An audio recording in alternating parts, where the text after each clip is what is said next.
Hey, everybody. Friday, November 15th. Thanks for coming to join. So, tonight, there's the obvious thing that's going on more than anything that has, really grabbed our attention, our collective attention since the election or in a long time, honestly. We've got the Tyson Paul fight, and I am here with you for a little while there's a break between the fights and the early cards, and then I am getting back in the living room to go watch it, and I am going to hopefully get to watch Tyson kick Paul's butt tonight. I'm sure Paul's going to get some good shots in. He is a 27-year-old man fighting a 58-year-old man. This is insane, kind of insane for Tyson to be doing this. Man, I've been watching this man fight for ages. It feels like my whole life. I can't even believe that he's still doing this. This is super exciting. I think it would be awesome to be in Texas tonight for this fight. I was surprised that it wasn't in Vegas. When I looked up where it was and it said Arlington, Texas, I was like, okay, well, good for Texas. And thanks for spending a few minutes here. And I hope that you will get back and watch the fight after this, even though it's on Netflix and I know Netflix is the devil. It's a fight. I can't help it. Watching a boxing match, knowing that Donald Trump won the election, like, it's really strange how Donald Trump winning the election is adding this like layer of happiness to everything. It's easier to enjoy the simple things in life, like watching a fight with your family and friends in the living room, when there's optimism for the country. I had gotten to the point where I had just not that I didn't enjoy life, but like I didn't enjoy things like this as much. And now that I know that I have optimism and that America's on the right track again, or at least for the moment, it feels that we have a reprieve. I'm going to really have a good time tonight and relax a little bit and have a clear head. It's so great. It's so great. So let's talk about a few things and then get back to the work of watching this fight.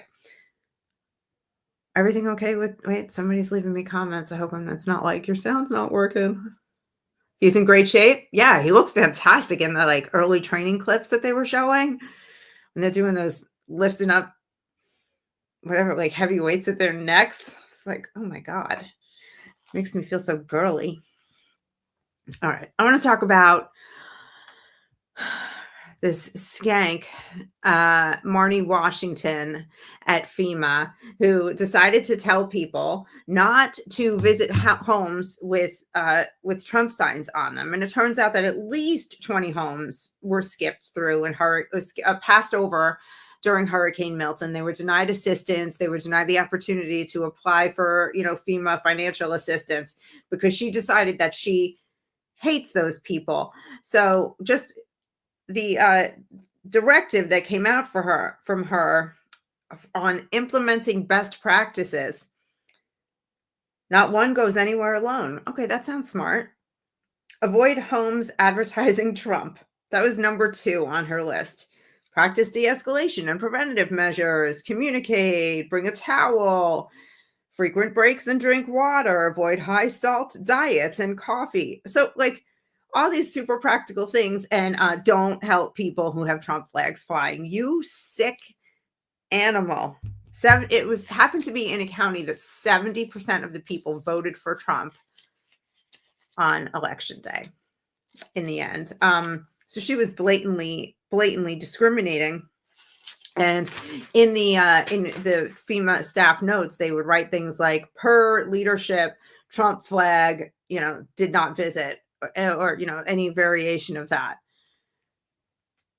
Really, really sick things. So she is now proving to not only be discriminatory, and she's proving to be an absolute ignoramus, and she's doing press and she's doubling down on what she said. Like, don't you have a lawyer, girl? You already got fired. Isn't anyone smart enough in your life to tell you that you should maybe just buckle down and shut up after this?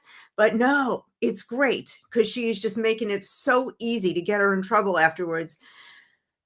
This woman is the poster child for DEI hires. Look at this. Feels uncomfortable. We can't go to that home. If you have loose dogs and someone on the team is comfortable with dogs and another person is not, we can't go to that home because of safety precautions. So you feared the Trump houses. The people on FEMA were fearing the Trump houses like they were fearing people with vicious dogs in their backyard. Exactly. So deplorables, garbage, and now we are dogs. It's so great. Please do more interviews, because Florida Attorney General Ashley Moody just filed suit against FEMA for this, for discrimination and for conspiracy to violate civil rights. And she's looking for damages, for nominal and punitive damages for the victims of this fight in Florida, of this discrimination in Florida. By all means, Miss Washington, keep running your mouth. We are like dogs to her because we had a different political view. What? I hope you guys could hear that because I'm having some sound troubles. Give me a second here give me a quick second here. Anyway, all right, I'm back. Then we've got all this talk about Kamala being installed as the 47th president of the United States before Inauguration Day, when Donald Trump takes over. A lot of Democrats are calling for it. And it's funny because on October 30th, week before the election, somebody made a prediction that they would call for this. That somebody was me. I'm gonna play that prediction here for you. Hold on a sec. Harris will be the next president of the United States, like it or not. I think that if the election is honest, Donald Trump is going to win in a landslide. But after November 5th, after she loses, what they're going to do is get rid of Joe. They're either going to invoke the 25th and say he's lost his mind and he's incompetent, or they'll just put a pillow over his face and, oh, he died in his sleep kind of thing, whatever evil concoction they feel like coming up with, whatever's easiest for them. They get her in. She gets sworn in. She gets to sit for her portrait. She gets her picture up on the wall and in the history books. And then she has 2 full months to completely finish off America and write executive order after executive order after executive order and just wreak havoc on the economy, on the border, even more so than she already has, on crime, all of it. And then Donald Trump will be handed an even bigger mess than he's already got on his hands when he is inaugurated on January 20th. That's what I think is going to happen. I'm not a psychic. It's just a prediction because I have zero faith in these people, and I know how much they want their first female president of color. They'll probably turn her gay too, just so they can check the lesbian box, or maybe, cut her hair short and then she becomes a trans man and whatever else they feel like slapping on just so that they can get their first fill in the blank president. Yeah. I said all that and I kind of meant it, and I still mean it. I still think they're going to do something, but now they are, putting a possibility forth that I hadn't mentioned, which is get Joe Biden to resign and make her the first female president. Like, he's not doing that. They're going to have to do the pillow over his face if they want this to happen. What I still don't put that past them, because now I hadn't thought of this before. I'm thinking if they do this, and they get her into office. Now, when that happens, she gets to choose a vice president. Everybody seems to think that the Speaker of the House just slides into that spot. No, that's not how it works. The new president, which would be Kamala Harris, after they put a pillow over Joe's face, they then get to choose a vice president, which does have to be approved by a majority vote in the House and the Senate. Now, we're talking about, 6, 8 weeks, whatever it is, 2 months, They'll do whatever they got to do to get the vote approved across the board. Then what happens? Then whatever psychopath she chooses can choose to challenge the election and not certify it, as unorthodox as that is, as unheard of as that is, as challenged as that would be legally. It would create so much kerfuffle that it would make it impossible to inaugurate Donald Trump. This is a stretch, but when they installed this candidate as, without a single vote, we knew at that point that there was absolutely no low that they wouldn't go to. And oh, by the way, now they're saying that Joe, the only reason they had Kamala was because after Joe resigned, he stuck it to the Democrats and immediately endorsed Kamala. And they had no choice. They had no choice but to go with her. That's why they did what they did. It's not their fault. It's Joe Biden's fault. That is literally what they're saying out there.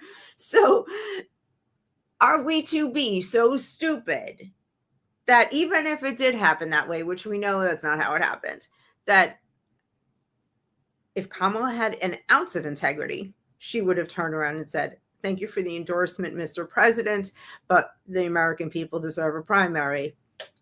Let's give it to them. That's all. That's all. Quite simple.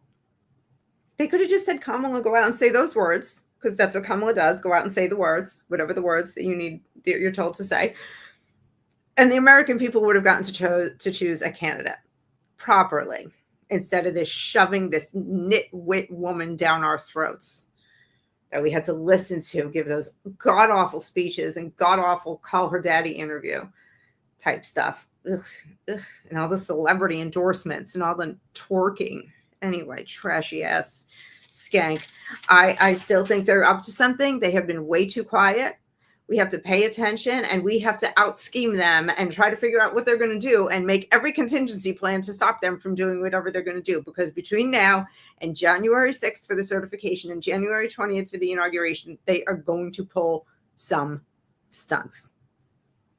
If you happen to be watching the fights while you're watching this, please let me know what's going on in the comments. And if the Paul Tyson fight starts, which it probably won't, I probably have time, please let me know, because I will cut this short. I'm sorry. I'm happy to be here for you, commentating on all the horrible things in this world. Anyway, talk about horrible things. Let's talk about this one.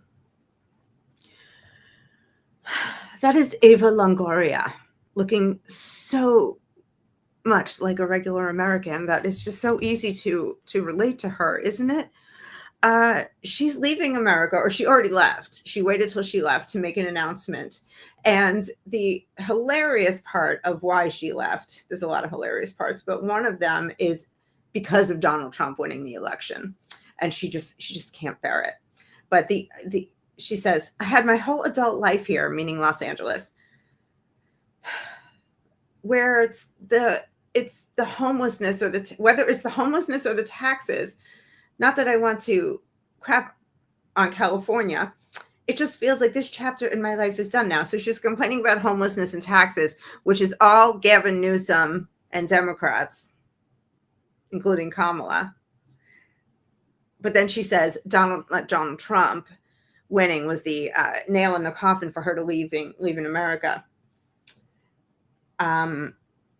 If he keeps his promises, it's going to be a scary place. I get to escape somewhere, she said. Most Americans aren't so lucky. They're going to be stuck in this dystopian country, and my anxiety and the sadness is for them. Dystopian means relating to or denoting an imagined state or society where there is great suffering or injustice. So what does this say about her? So first of all, she's got her head in the sand, and she's completely brainwashed if she thinks that anything is going to get worse under Donald Trump. I'm not exactly, is she one of these people that just thinks that everyone's going to be thrown into concentration camps? Like, not too bright. Not really surprised that she's not too bright. Okay. She says she's concerned about her fellow Americans, but obviously not so much if you just got up and took all your bags of money and went overseas. You're not really that concerned about us. And thirdly, tells me that she isn't a good American and she is a traitor anyway. I once again bust out the old book where I want to read a quick excerpt. Look at this picture of her. Just like, look at this picture of her again, just lounging there in probably $100,000 worth of clothes. She's going to tell us that she knows what's what. I can't with this one. Again, Patrick Henry's speech from when he was convincing Virginia to join the Revolutionary War to fight against tyranny. The battle, sir, is not to the strong alone. It is to the vigilant, the active, the brave. Besides, sir, we have no election, meaning choice in that case. If we were base enough to desire it, it is now too late to retire from the contest. There is no retreat, but in submission and slavery. Our chains are forged. Their clanking may be heard on the plains of Boston. The war is inevitable, and let it come. I repeat it, sir. Let it come. I know not what course others may take, but as for me, give me liberty or give me death.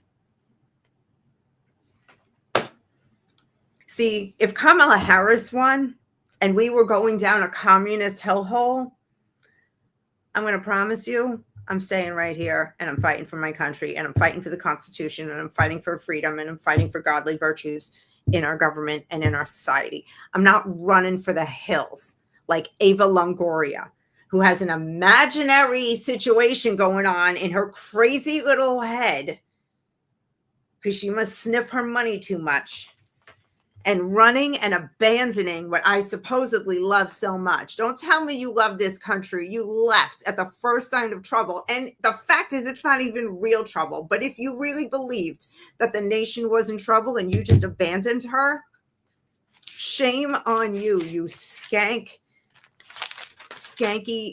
just lowlife from Hollywood. Just another Hollywood lowlife who has zero in touch with regular Americans. Look at her. Look at her. So freaking over these people. Anyway, I'm glad she's gone because we don't need people that don't actually want to fight for America, that don't actually care about the Constitution, that don't actually care about anything, that just want to be, oh, I don't think I can take it here anymore. I'm going to go jump on my private jet, lay around and take amazing pictures of myself in fancy clothes and put them on the internet. Ew. Ugh. Celebrity worship is, as I've heard it put, mental illness. I don't care who it is. If it's an athlete, an actress, whatever. Don't forget to let me know if the fight starts, like the good fight. The main event. All right. Speaking of nut jobs, did you see the one in Connecticut? This teacher. Now, the video I'm about to show you of the teacher, she's a special needs teacher in Connecticut. And there were so many videos of teachers all around the country just like this with Trump derangement syndrome. She posted this after the election. Just because you won doesn't mean we don't remember who the you voted for. You're not in the clear. And just please don't test your gangster on me because you will end on a stretcher, gone forever. Oh, so she just threatened people's lives. If you come to talk to her about the fact that you voted for Trump, you're going to leave her on a stretcher and be gone forever. Oh, she's so tough.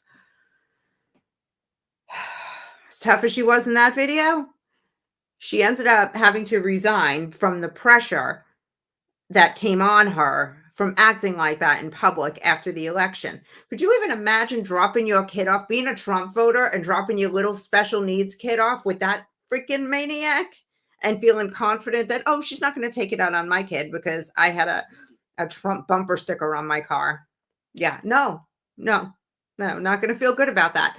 So maniac then ends up her and Marn'i Washington are just like taking advice from the same retarded PR people or friends. I don't know. They must hang out together because she went on the news too. Look at this. Ever. What does that mean exactly? Yeah, so it sounds like a threat. It sounds very extreme. And again, I was in a moment of high emotions and I shouldn't have ever posted the video. But what the message I was trying to get across, and it came off very wrong, was, if this is going to give people the almost permission in their minds to enact violence against women or anybody, I wanted to basically just say, I'm not going to go down without a fight. I mean, it's my life's dream to be a teacher. I consider those kids my kids because I don't have any of my own.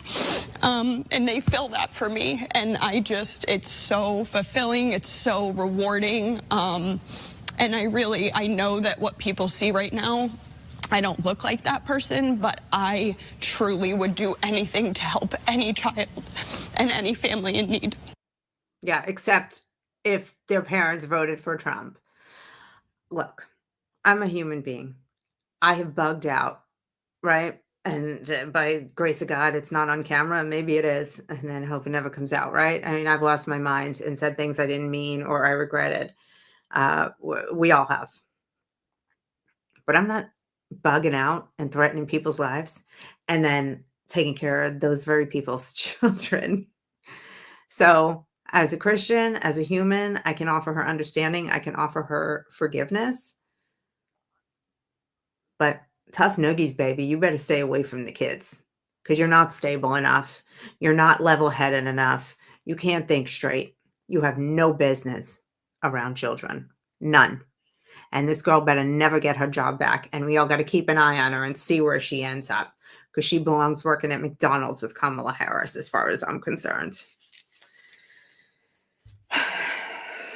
Well, while we're on children, let's talk about some politicians, Democrats, Moulton and Suozzi from respectively Massachusetts and New York, who are speaking out and saying that against transgenderism. And they're speaking out and saying that men do not belong in women's sports like this one.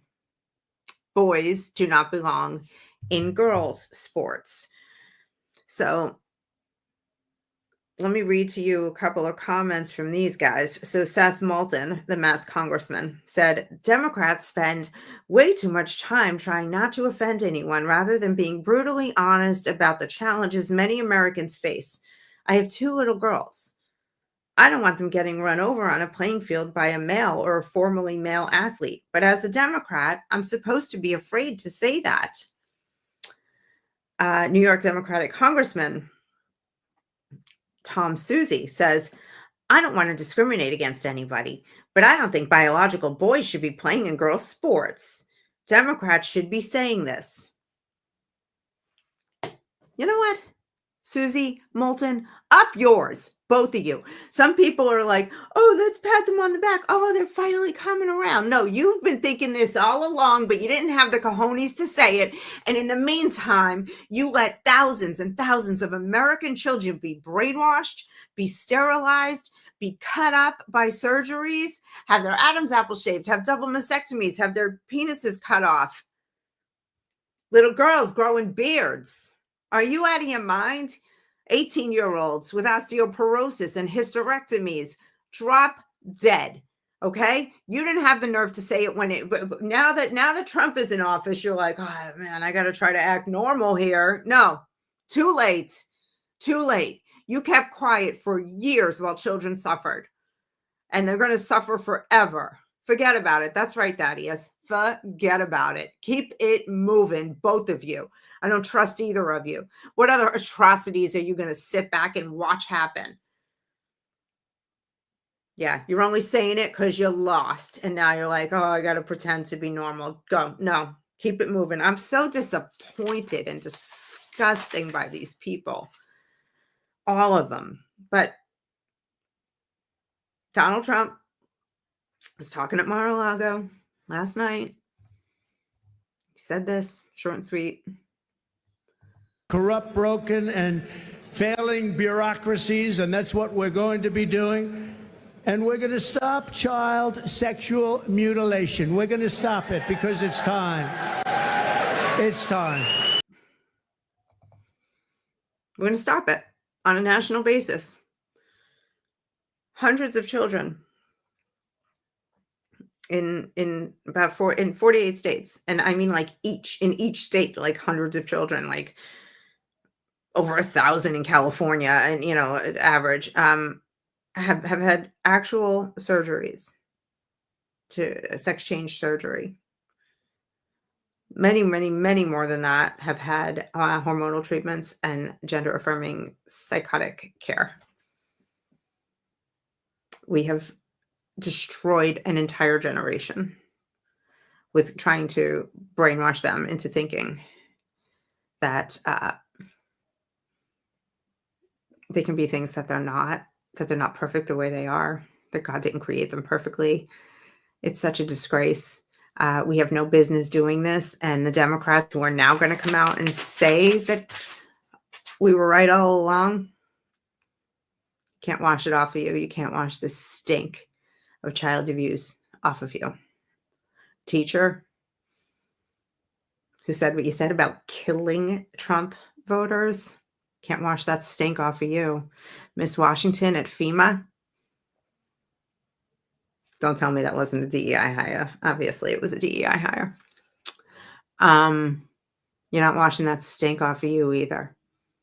I cannot wait for Elon and Vivek to come in and just start cutting the heads off of these corrupt government agencies. I'm very excited to see what they're able to pull off. It's a really exciting time in history to watch. We'll see if they can do it. All right, guys, I'm going to go back to the living room and watch the fight. You go back to your living room and watch the fight. Thanks for taking a few minutes with me here. I hope to see you again next Friday night. Do me a favor, sub, like the video. If you liked it, share it. Let people know about it. But like after the fight, because no one's going to watch it in the next half hour, right? Or a couple hours, right? I know I'm not. I'm not going to be. God bless you all. And God bless America. Good night, guys.